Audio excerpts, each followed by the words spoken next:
प्राचीन काल से ही चंद्रमा को जीवन और धर्म में विशेष स्थान प्राप्त है। चंद्रमा की कला हमारे सभी व्रत, उपवास और त्योहारों का निर्धारण करती हैं। इन्हीं तिथियों में से दो तिथियां सबसे महत्वपूर्ण मानी जाती हैं, अमावस्या और पूर्णिमा। अमावस्या का दिन वह होता है जब आकाश में चंद्रमा अदृश्य हो जाता है, और पूर्णिमा का दिन वह जब चंद्रमा अपने पूर्ण सौंदर्य में चमकता है। लोक कथाओं के अनुसार इन दोनों तिथियों को दो बहनों के रूप में भी जाना जाता है। कहते हैं कि ये दोनों बहनें स्वयं भगवान शंकर के पास गईं और उनसे आशीर्वाद प्राप्त किया। तभी से इनका महत्व और भी अधिक बढ़ गया। आज की यह कथा इन्हीं दो बहनों अमावस्या और पूर्णिमा की है। बहुत समय पहले, जब सृष्टि की रचना नई नई हुई थी, उस समय काल का निर्धारण करना कठिन था। लोग खेती बाड़ी करते थे, पूजा पाठ करते थे, लेकिन दिन रात और ऋतुओं के चक्र के अलावा उन्हें कोई निश्चित आधार नहीं था कि किस दिन कौन सा व्रत करें या कौन सा पर्व मनाएं।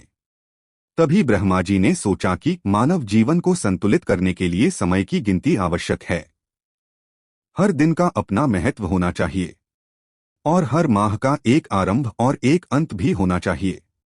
ब्रह्मा जी ने चंद्रमा को आदेश दिया कि वह घट बढ़कर समय का निर्धारण करे। इसी क्रम में चंद्रमा की कला से तिथियों का जन्म हुआ। इन तिथियों में से दो विशेष तिथियों को स्त्री स्वरूप में प्रकट किया गया। ये थीं बड़ी बहन पूर्णिमा, जो श्वेतवर्णा, शांत और उज्ज्वल आभा वाली थीं। छोटी बहन अमावस्या, जो श्यामवर्णा थीं, लेकिन उनमें भी गहरी रहस्यमयी आभा थी। दोनों बहनों का जन्म लोकहित के लिए हुआ था। पूर्णिमा बहुत ही कोमल, दयालु और उज्ज्वल थीं। वे रात के अंधकार में प्रकाश फैलातीं और लोगों के जीवन में आशा का संचार करतीं। उनकी पूजा से मनुष्य को शांति, सौभाग्य और समृद्धि प्राप्त होती थी।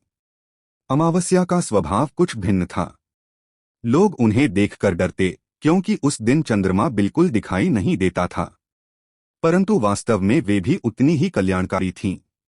अमावस्या आत्मचिंतन, साधना और तपस्या की प्रतीक थीं।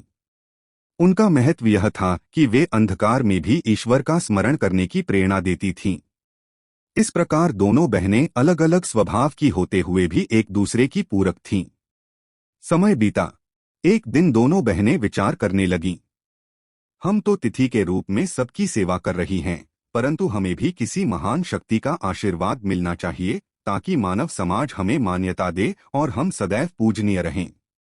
लंबे विचार के बाद उन्होंने तय किया कि वे भगवान शंकर की शरण में जाएंगी, क्योंकि भोलेनाथ ही ऐसे देव हैं जो भक्त की छोटी सी प्रार्थना से प्रसन्न हो जाते हैं।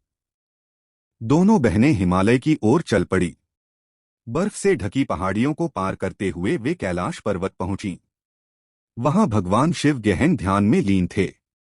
बहनें अत्यंत श्रद्धा से भगवान शिव की आराधना करने लगीं। पूर्णिमा ने अपने उज्ज्वल प्रकाश से शिवजी के ध्यान को आलोकित किया। अमावस्या ने अपने मौन और गहन अंधकार से वातावरण को स्थिर और शांत किया। चित्र में दिखाई देता है, पूर्णिमा दूध से शिवलिंग पर अभिषेक कर रही हैं और अमावस्या थाल में दीप और नैवेद्य लेकर भक्ति भाव से पूजा कर रही हैं। दोनों बहनों ने मिलकर प्रार्थना की, हे महादेव, हम आपके चरणों में आई हैं।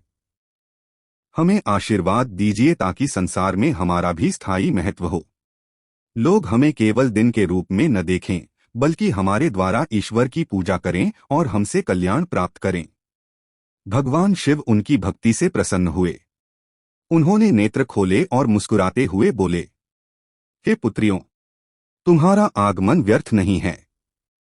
आज से तुम दोनों बहनें सृष्टि के लिए विशेष बनोगी। तुम्हारे नाम पर व्रत और पर्व मनाए जाएंगे।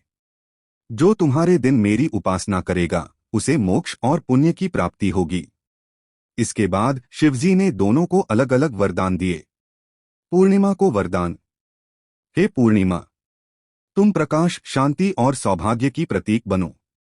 तुम्हारे दिन लोग व्रत करेंगे, दान देंगे, कथा सुनेंगे और चंद्रमा को अर्घ्य अर्पित करेंगे। तुम्हारे दिन का पुण्य 1000 गुना बढ़कर फल देगा।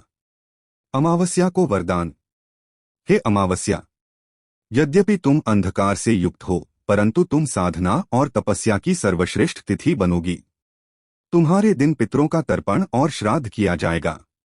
तुम्हारे दिन की उपासना से समस्त दोष दूर होंगे। तुम्हारे दिन भी मेरी विशेष आराधना होगी। भगवान शिव के आशीर्वाद से दोनों बहनों का महत्व बढ़ गया। पूर्णिमा के दिन शरद पूर्णिमा, गुरु पूर्णिमा, होली की पूर्णिमा, कार्तिक पूर्णिमा जैसे पर्व होने लगे। लोग इस दिन उपवास रखकर चंद्रमा को अर्घ्य देने लगे। अमावस्या के दिन दीपावली, सोमवती अमावस्या, शनि अमावस्या, महालया अमावस्या जैसे पर्व प्रचलित हो गए। इस दिन पितरों का श्राद्ध और तर्पण होने लगा। धीरे धीरे दोनों बहनें लोकविश्वास में इतनी गहराई से जुड़ गईं कि आज भी प्रत्येक हिंदू परिवार में इन तिथियों का पालन किया जाता है।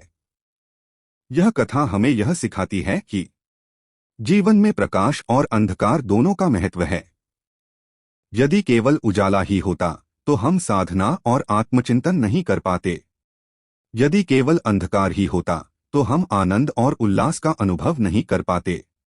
इसलिए अमावस्या और पूर्णिमा दोनों बहनें हमें संतुलित जीवन जीने की शिक्षा देती हैं। आज भी जब कोई भक्त अमावस्या या पूर्णिमा की रात को चंद्रमा की ओर देखता है तो यह लोककथा याद आती है कि ये दोनों बहनें स्वयं भगवान शिव से आशीर्वाद लेकर आई हैं। इसलिए जब भी हम व्रत रखते हैं, दीप जलाते हैं, दान करते हैं या चंद्रमा को अर्घ्य देते हैं तो वास्तव में हम उन दो बहनों का स्मरण करते हैं जिन्होंने भगवान शिव की शरण लेकर संसार को कल्याण का मार्ग दिखाया। दोस्तों, कहानी अच्छी लगी हो तो वीडियो को लाइक और चैनल को सब्सक्राइब जरूर करें। धन्यवाद।